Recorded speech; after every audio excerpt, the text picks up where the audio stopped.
Assalamualaikum. I am Sarah, student of Human Nutrition and Dietetics from the University of Punjab, Lahore, and today's video is especially for my Human Nutrition and Dietetics students. In this video, we will discuss BS Human Nutrition and Dietetics third semester course.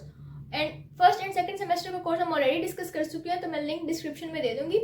If you want to check those videos, you can check them out. And in this video, I will discuss the course we study in third semester at PU and share practical tips that how to score well in them. So let's dive in. तो सबसे पहले तो हम courses के just name discuss कर लेते हैं कि कितने कोर्सेज हम पढ़ रहे हैं और वो कौन कौन से हैं, उनके नेम्स क्या है. तो we are studying 6 courses in third semester at PU in human nutrition and dietetics. First is micronutrients in human nutrition. Second is food safety and quality management, FSQM. Third is general pathology. Fourth is human physiology 2. Fifth is fundamentals of public health and sixth is English 3. सबसे पहले जो हमने course discuss किया that was micronutrients in human nutrition. तो micronutrients हम जिस तरह पहले टर्म्स पढ़ते थे मैक्रोन्यूट्रिएंट माइक्रोन्यूट्रिएंट, तो मैक्रोन्यूट्रिएंट हमारा सेकंड सेमेस्टर में कोर्स, अगर आपने वो वीडियो देखी होगी तो आपको पता होगा. और माइक्रोन्यूट्रिएंट यानी कि वो न्यूट्रिएंट जो आपकी बॉडी को कम अमाउंट में चाहिए या इस तरह के न्यूट्रिएंट. तो ऑब्वियसली ये वाइटामिन्स और मिनरल्स होते हैं, तो इसमें आप वाइटामिन्स एंड मिनरल्स जो ह्यूमन बॉडी को रिक्वायर होते हैं हम वो स्टडी करते हैं. उसके बाद मेटाबॉलिज्म, इम्यूनिटी और ओवरऑल हेल्थ पे इसका क्या रोल होता है तो वो स्टडी करते हैं. उसके बाद इसके फंक्शंस और सोर्सेज वगैरह मेमोराइज करते हैं. और इसके अलावा कि इसकी डेफिशिएंसी अगर किसी भी वाइटामिन या मिनरल की हो जाए तो उसके सिम्टम्स क्या होते हैं या बॉडी में आपको किस तरह पता चलता है कि आपकी बॉडी इन माइक्रोन्यूट्रिएंट के लिए डेफिशिएंट है या आपको क्या ज़रूरत है. आप इसमें स्कोर किस तरह अच्छा कर सकते हो कि आप वाइटामिन्स और मिनरल्स को रिलेट करके याद करो. अब इस तरह वाटर सॉल्युबल वाइटामिन है vitamin A and C and fat soluble है A, D, E and K. तो मतलब ये वाइटामिन इतने और उसके बाद जो मिनरल्स है, तो आप अगर इनको रिलेट करके याद करोगे ना कि किस में क्या चीज़ होती है और किस में क्या चीज़ नहीं होती, तो उससे फिर हेल्प होती है. और फिर डेली रिविजन्स कि आप अगर फॉर एग्जांपल एक डे में आपने वाइटामिन A पढ़ा, नेक्स्ट में D पढ़ा है, तो आप D वाला भी पढ़ो और फिर A वाला भी रिवाइज करो. अगर आप रिवाइज करते रहोगे तो वो आपकी मेमोरी अच्छी हो जाएगी और वो आपकी लॉन्ग टर्म मेमोरी का पार्ट बन जाएगा. उसके बाद FSQM food safety and quality management, जो कि हमारा सेकंड कोर्स है. और उसके बाद ये कोर्स भी 2 क्रेडिट आवर्स का है, लेकिन it is a very important course. It is related to industry और अगर आप इसको अच्छी तरह पढ़ो तो आपका स्कोप इंडस्ट्रीज वगैरह में भी होते हैं. तो food safety and quality management is related to safety and quality of food. उसके बाद ये फूड बॉर्न इलनेसेस को डील करते हैं हम इसमें. उसके बाद हैसअप और फूड सेफ्टी लाज, तो ये सब इसमें होता है. और हैसअप अभी हमने मिड टर्म्स दे दिए थर्ड सेमेस्टर के, तो ये हैसअप हमारे सिलेबस में था और खैर बहुत ज़्यादा इसका सिलेबस था तो बहुत ज़्यादा तंग किया इस हैसअप ने हमें, लेकिन खैर हो गया. तो इसमें आप ये चीज़ें डिस्कस करते हो और स्टडी करते हो. उसके बाद आप इसमें अच्छा स्कोर इस तरह ही कर सकते हो कि इसमें बहुत सारी चीज़ें मेमोराइज करने वाली भी होती हैं और कुछ आपको अगर आप एग्जाम वाइज देखो तो कुछ टर्म्स होती हैं जिस तरह हैसअप, world health organization WHO, FAO, food and agriculture organization. तो इन चीज़ों के बारे में जब आपको नॉलेज हो कि ये किस तरह रिलेट करती है हैसअप से या फूड सेफ्टी से, क्योंकि it is related to safety and quality of food from farm to fork. Farm is like कि जहाँ पे फूड ग्रो और एंड फोक इज़ लाइक जब आपकी प्लेट तक वो फूड आ रहा है तो किन किन प्रोसीजर से गुजरा है. तो ये सारी चीज़ें इसमें इन्वॉल्व होती हैं. तो that is how it works. उसके बाद जो हमारा थर्ड कोर्स है जनरल पैथोलॉजी, जिसमें आप स्टडी करते हो mechanism of diseases and in this you also study the inflammation, cellular injury and healing processes and it is a bit technical yet very interesting subject. Course को हमें पढ़ने में मज़ा भी आ रहा है. अभी हमने मिड टर्म दे दिए तो थोड़ा सा टेक्निकल हो जाता है, लेकिन वो बहुत अच्छा कोर्स है. आप क्योंकि ये बायोलॉजी से बहुत ज़्यादा रिलेटेड है ना, मतलब आप इसमें ह्यूमंस और पैथोजन और डिजीज़ और इम्यूनिटी को स्टडी करते हो तो आप बहुत ज़्यादा इस चीज़ से रिलेट कर पाते हो. तो आपको बहुत ज़्यादा न्यू एंड इंटरेस्टिंग फैक्ट्स सीखने को मिलते हैं. तो आप बहुत ज़्यादा उस चीज़ में इंटरेस्ट लेके इसको पढ़ते हो तो वो बहुत ज़्यादा इंटरेस्टिंग हो जाता है.